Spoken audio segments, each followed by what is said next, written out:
برائی کر دوں گا تو وہ ویسی پھر قواریت پھیلتی ہے. کیا خیال ہے بھائی؟ لیکن ایک بات ہے کہ جو بھی الٹا سیدھا بھی کچھ کر رہا ہے تو اس سے مل کے اگر بات کر لی جائے نا تمیز سے, تو وہ اکثر دیکھا ہے کہ پازیٹو وہ پھر فائدہ ہو جاتا ہے اس سے. تو بجائے اس کے کہ ہم یوٹیوب پہ کلپ ریکارڈ کرواتے رہیں فلاں ایسا فلاں ایسا فلاں ایسا, اس کا طریقہ یہ ہے کہ جاؤ مل لو, بتاؤ بھائی آپ یہ اس طرح کی چند باتیں کر رہے ہیں جس سے آپ کی جو خوبیاں ہیں اس سے بھی لوگ فائدہ نہیں ہو. ہر آدمی میں کچھ خوبیاں ہوتی ہیں, کچھ خامیاں ہوتی ہیں. کورنگی انڈسٹریل ایریا, ابھی کچھ دن پہلے میں ایک مسجد میں پشاور میں 2 پیراگراف ملا کے لکھے ہوئے ہیں. کورنگی انڈسٹریل ایریا میں ایک مسجد میں 2 جمعے کی یوں کر کے لکھا ہوا ہے اور آگے دوسرا پیراگراف ہی ملایا ہوا ہے. ایک مسجد میں جمعے کی نماز ہوتی ہے, ایک ختم ہونے کے بعد دوسری جمعے کی نماز ہوتی ہے. کچھ دن پہلے پشاور میں عصر کی نماز ایک وقت میں 2 جماعت ادا کی گئی, یعنی 2 اماموں کے نے ایک وقت میں کچھ لوگوں کے ساتھ مل کے ہماری اصلاح فرما دیں. غلط ہو رہا ہے, یہ ایک امام ہونا چاہیے, لیکن اس میں بھی دیکھو غلط کر کون رہا ہے. اب مثال کے طور پر میں یہاں امام ہوں, میں یہاں نماز پڑھا رہا ہوں, ایک بندہ آ جائے ٹانگے کس کے مسلح پہ میں نماز پڑھاؤں گا, زبردستی کھڑا ہو رہا ہے, لوگ اس کو ہٹا رہے ہیں, وہ پھر وہاں اپنی الگ جماعت کرا رہا ہے. تو میں ٹائم پہ اپنی نماز آ کے کرا رہا ہوں, لوگ کہہ رہے دیکھو ایک مسجد میں کیا ہو رہا ہے, 2 جماعتیں, دونوں مولوی 2 نمبر ہیں. او بھائی 2 نمبر وہ ہے کہ جو مستحق نہیں ہے, لوگوں نے کھڑا نہیں کیا, زبردستی قبضہ کر رہا ہے, تو یہ 2 اس کی وجہ سے ہو رہی ہے, تو اس کو برا بلا کہو, کیونکہ اگر یہ والی بھی ختم ہو جائے گی تو پکا پھر وہی اسی کا قبضہ ہو جائے گا نا 2 نمبر کا. تو کسی مسجد میں 2 جماعتیں 2 جمعے ہو رہے ہیں تو دونوں مولویوں کو برا نہ کہو, یہ بولو کہ ان میں غلط کون ہے, اس غلط کو اس کی جماعت کو ختم کرنے کی کوشش کرو. بولے تم بھاگو یہاں سے, عوام مل کے اس کو بھگائے وہاں سے, جو صحیح والا ہے اس کو برا بلا نہیں کہو. تو لوگ دونوں کو ہی برا بلا کہہ رہے ہوتے ہیں, کیونکہ لوگوں کو برا بلا کہنے میں مزہ بہت آتا ہے. لوگ کہتے ہیں ایک کی تعریف کریں دوسرے کی برائی کریں, وہ ہم انجوائے فیل نہیں کرتے جو دونوں کو گالیاں دینے میں فیل کرتے ہیں. تو اس میں فیلنگ ہی الگ ہوتی ہیں. جب سب کو برا بلا کہو نا تو الگ ہی فیلنگ ہے. کچھ لوگ کہتے ہیں کہ امام کا نبیوں سے زیادہ مرتبہ ہے, بکواس کرتے ہیں, جھوٹ بولتے ہیں.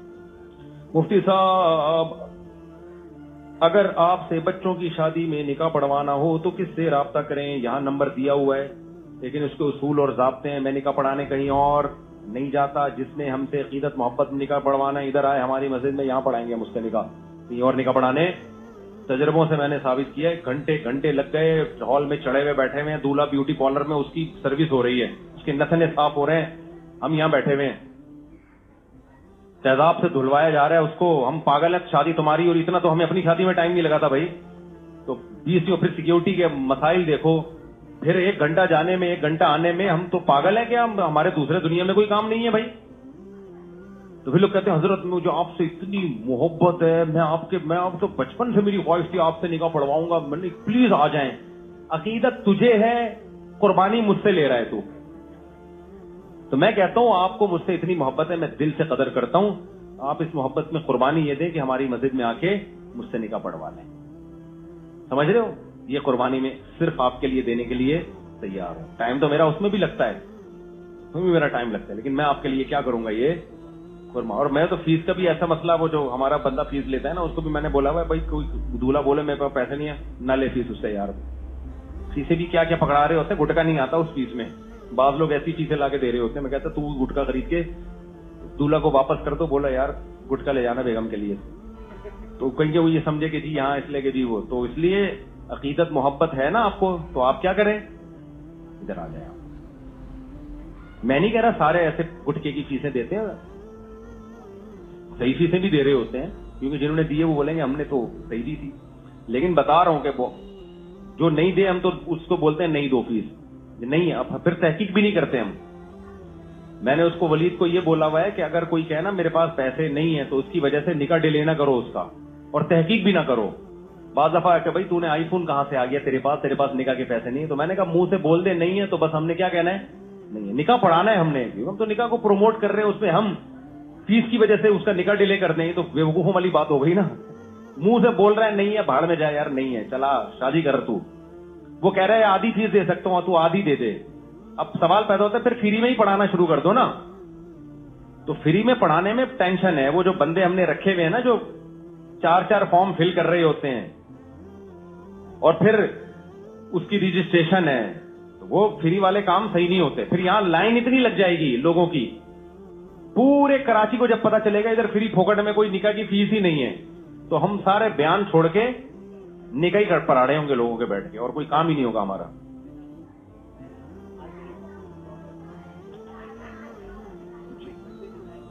مندی مندر نہیں مندر اگر وہ اس ٹائپ کی ڈیزائننگ ہے کہ اس میں مندر ایسی عمارت میں مندر کے علاوہ کچھ بن ہی نہیں سکتا پھر وہ ڈیزائن کرنا جائز نہیں.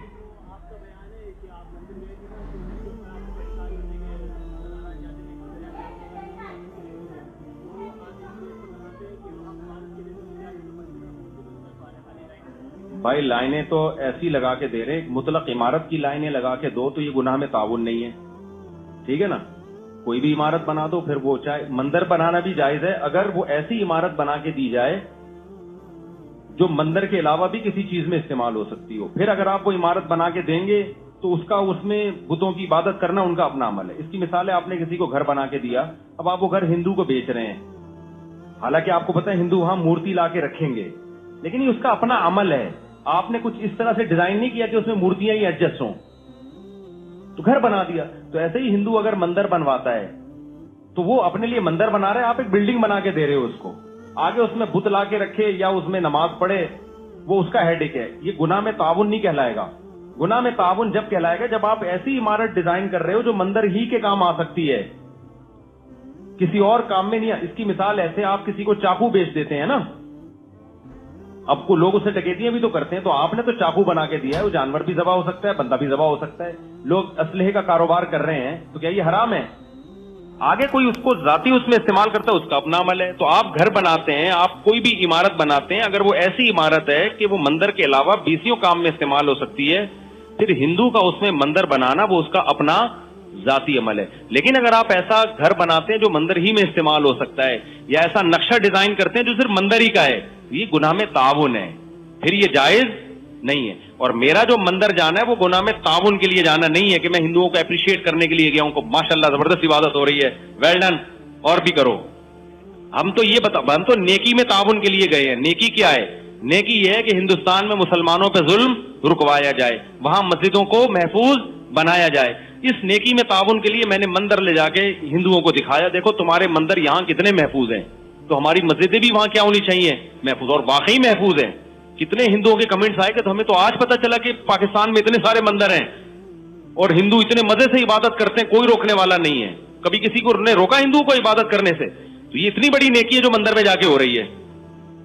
اس کی مثال ایسے کہ مندر کوئی گیا توحید کی دعوت دینے کے لیے, اب آپ کہہ رہے ہیں مندر جانا کہاں سے جائز ہو گیا؟ مندر جانا بھائی گناہ میں تعاون جائز نہیں ہے, یہ توحید کے پرچار کے لیے گیا ہے, اس کے لیے تو جائز نہیں بلکہ ثواب مل رہا ہے اس کو.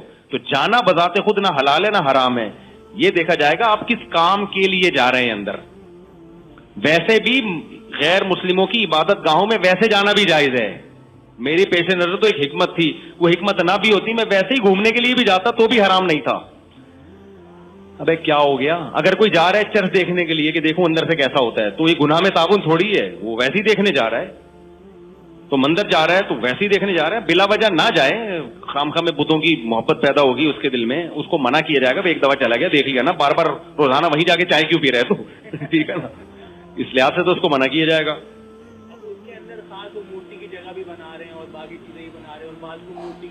اب وہ پھر وہ اس میں تعاون جائز نہیں ہے, نہ مورتی بنانا جائز ہے ان کے لیے, کیونکہ مورتی تو ہے ہی گناہ کا آلہ نا. تصویر تو ویسے ہی اسلام میں حرام ہے بنانا. مفتی صاحب اگر مفتی صاحب میری بیٹی کے لیے بریلوی مسلک سے رشتہ آئے اور ہم دیوبندی تو کیا کریں جب لڑکا لڑکی کو پسند کر رہے ہیں.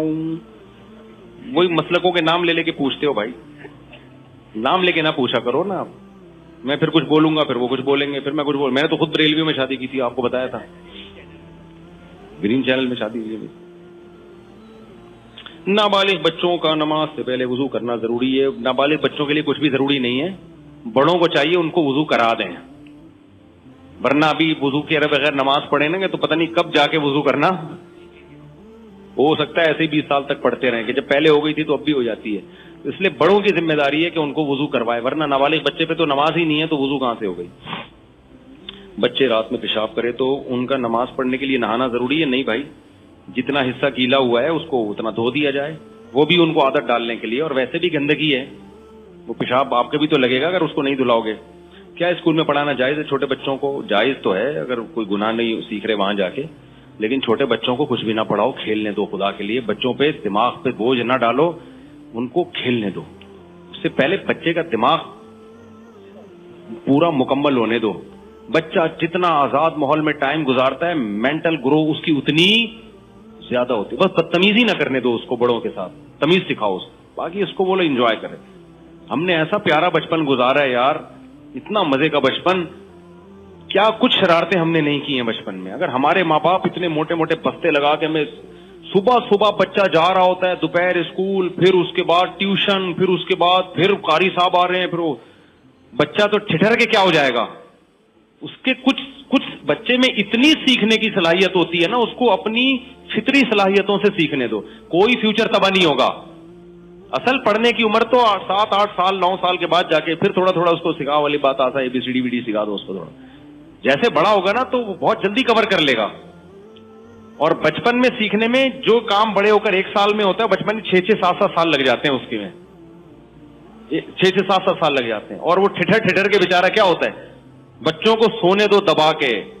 ماں باپ بچوں پہ کتنا وہ کرتے ہیں, پڑھائی کے لیے نیندیں پوری نہیں ہونے دیتے ان کی, وہ دماغ خراب ہوتا ہے بچوں کا. بچہ گھوڑے بیچ کے سوتا ہے, سونے دو گھوڑے بیچ کے, بولا ایسی کی تیسی سو جا, جب خود ہی تھک کے اٹھے گا نا پھر اٹھے. ابھی باڈی کو اس کی کیا کرو, صحت اور باڈی کو, ہاں بدتمیزی نہ کرنے دو بس, یہ بدتمیزی ہو جائے گی پھر, ٹھیک ہے نا, کہ بڑوں کے ساتھ بدتمیزی شروع کر دے. اس کو باڈی کو اس کو فوکس کرو, صحت کو فوکس کرو. ذہن جتنا فریش ہوگا, جتنا کھیلے گا, بھاگے گا, گھنٹیاں بجا بجا کے استغفر اللہ, یعنی یہ بھی اس میں داخل ہے. اور بچے ماں بہن بھائی ایک دوسرے کو کوٹیں گے, پکڑ کے ماریں گے, پھر روئیں گے, چیخیں گے, پھر شکایتی ٹٹو بن کے شکایتیں لگائیں گے, امی اس نے یہ کیا, اس نے یہ, اس سے بچے کی کیا ہوگی, برداشت بھی سیکھے. وہ جتنا بہن بھائی ٹارچر کر رہے ہیں بس وہ کافی ہے. وہ ٹارچر بھی ضروری ہے ورنہ برداشت ختم ہو جاتی ہے بچپن میں بالکل ہی. بہن نے کوٹ دیا پکڑ کے, بھائی نے کوٹ دیا, اس نے اس کو کوٹ دیا, اس نے شکایت لگائی, اس نے یہ کر دیا, گلے پھاڑ کے رونا. ابھی ایک بندے کا میرے پاس کیس آیا جو دماغی توازن ٹھیک نہیں ہے. ڈاکٹروں نے بتایا کہ بچپن میں یہ صحیح طرح رویا نہیں ہے. حقیقت بتا رہا ہوں, نفسیاتی ڈاکٹروں سے پتا چلا کہ اس کا دماغ نے گرو کیوں نہیں کیا. بچپن میں اس کو جتنا رونا چاہیے تھا یہ رویا نہیں ہے. بہن بھائی رلاتے بھی ہیں بچپن میں, بہن بھائی تو کرتے ہیں نا, مارتے پیٹتے بھی ہیں. یہ چیخو پکار بچے کی, رونا, یہ سب نیچر کا کیا ہے, حصہ ہے. ان میں کہیں بھی فالٹ آیا تو بچہ ایب نارملٹی کی طرف جائے گا. تو اس کو انجوائے کرنے دو. ایک دوسرے کو, ماں باپ نہ مارے بچوں کو پکڑ پڑ کے, کوٹے نہیں, وہ اپنا پھر درندہ ہونا ثابت کرتے ہیں کہ ہم بھی گدھے ہیں تمہاری طرح, ٹھیک ہے نا. ماں باپ انجوائے کریں. میں تو خدا کی قسم میں اپنی کیا بات بتاؤں, مجھے تو بچے کے غصے پہ بھی نا ہنسی آ رہی ہوتی ہے. جب بچے کو غصہ آتا ہے نا, الٹے کام, مجھے اس پہ بھی ہنسی آ رہی ہوتی ہے کہ یار فلم کو دیکھو کیا فلم ہے یار. تو شکایتی ٹٹو بن کے بتا رہے ہوتے ہیں, ہنسی آ رہی ہوتی ہے ہمیں. ایسے بڑے بڑے جھوٹ بولتے ہیں نا بچے دوسرے بہن بھائی کو نیچے دکھانے کے لیے. اپنی بچے کو ہوتا بس میں اس گھر میں بادشاہ ہوں میری. تو یہ سب چیزیں انجوائے کرنے کی ہیں, اس میں ٹینشن لینے کا نہیں ہے. یہ بچے کی صحت کے لیے مفید ہیں. بڑا ہونے دو پھر پڑھاؤ, اس کی پڑھائی کا بوجھ ڈالو اس کے اوپر. وہ بھی اتنا نہیں ڈالو کہ گدھا ہی بن جائے وہ بیچارہ, کیونکہ میں نے ایسے پڑھے لکھنے والے دیکھے, بہت پڑھے. میں تو کالج میں بھی رہا ہوں نا. ہمارے ایک پروفیسر, اللہ اگر زندہ ہیں تو اللہ ان کی عمر میں برکت دے, انتقال ہو گیا تو اللہ مغفرت فرمائے. وہ جی کھسکے, یعنی ٹیچر کے لیے کھسکا وہ تو نہیں کہنا چاہیے, یعنی وہ سب طلبہ کہتے ہیں یار یہ پتہ نہیں کیا ہے, حالانکہ اتنی ڈگریاں تھیں ان کے پاس, بہت ہی قابل. اگر میں یوں کہوں سب سے قابل ٹیچر وہ تھے تو غلط نہیں ہوگا. لیکن اوپر کا سیٹنگ کیا ہو گئی تھی, آؤٹ. پھر جب ہم ان کے دوستوں سے پتا چلا, انہوں نے بتایا پڑھا اتنا ہے انہوں نے, دماغ ان کا کیا ہو گیا, وہ پڑھ پڑھ کے بےچارے وہ ہوگا. تو ہم نے کہا ہم تو پہلے نہیں پڑھتے, اللہ معاف فرمائے, یعنی ہمیں اتنی موٹیویشن ملی نا اس عمل سے نہیں پڑھنے کی. ہم نے تو مدرسے میں جا کے پڑھنا شروع کیا ہے بھائی. ایک میچور عمر ہوتی ہے, 18 سال کا تھا میں جب مدرسے میں گیا. وہاں جب دیکھا تو بھائی یہاں تو بہت پڑھائی ہے, لیکن 18 سال تک انسان, تو اس میں بھی ہمیں کھیلنے کا ٹائم بھی دیا جاتا تھا. اور پھر ایک دن ہفتے میں وہاں پہ تو بہت بوجھ تھا پڑھائی کا. میں کیا رونا رو, میں تو پھر چھپ چھپ کے رویا کرتا تھا یار میں کدھر آ گیا. تو لیکن بچے کو نا بچپن میں زیادہ بوجھ مت ڈالو, کھیلنے دو. بکریوں میں, مرغیوں میں بنٹے اچھی چیز نہیں ہے, لیکن اگر پکڑا جائے تو بہت زیادہ مت مارو, ٹھیک ہے نا. بھاگنے دوڑنے والے کھیل اس کو کھیلنے دو, بھاگے دوڑے شرارتیں کرے, تو یہ سب بچوں پہ اچھے لگتے ہیں. اور یہ ایسے بچے زیادہ اچھے نکلتے ہیں, وہ لیڈر بنیں گے بعد میں جا کے. اور جو چھوئی موئی والے بچے ہوتے ہیں نا وہ لیڈر نہیں بنتے, وہ بس غلام ہی بنتے ہیں. وہ میں ایک لڑکی ہوں, گھر میں ٹیوشن پڑھاتی ہوں, میں کتنی عمر کے لڑکے کو پڑھا سکتا, 10 سال بچے کی جب عمر ہو جائے تو بس پھر آپ کے لیے اس کو پڑھانا جائز نہیں ہے. بے پردہ ہو کے اس کے سامنے بیٹھنا چاہیے. 10 سال سے کم کی گنجائش ہے. لوگ یہاں بات کریں گے, یہ مولوی لوگ اتنے بنیاد پر 10 سال کا بچہ, او بھائی آپ اپنی عمر بھول چکے ہو.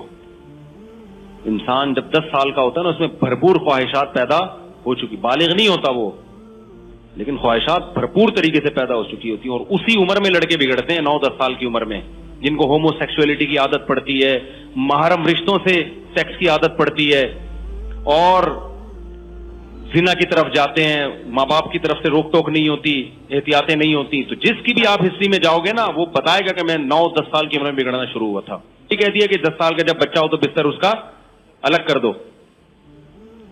اور یہ بچے پھر کبھی ان کی خفیہ مجلسوں میں جا کے بیٹھے ہیں, یہ باتیں کر رہے ہوتے ہیں انٹیوں کے بارے میں. اسکول میں جاؤ ذرا, 9 سال 10 سال کے بچے ایسی گندی گندی باتیں کرتے ہیں, آپ بولو گے یار یہ بچے ہیں کیا ہیں یہ. تو اور آج کل کا بچہ وہ تو 6 سال میں جو ہے نا 10 سال کا ہو جاتا ہے. آپ کے بیان میں سنا تھا کہ سر ڈھانپنا چاروں ائمہ کے نزدیک فرض ہے, اور جہاں فتنے کا اندیشہ نہ ہو وہاں چہرہ چھپانے میں رعایت ہے.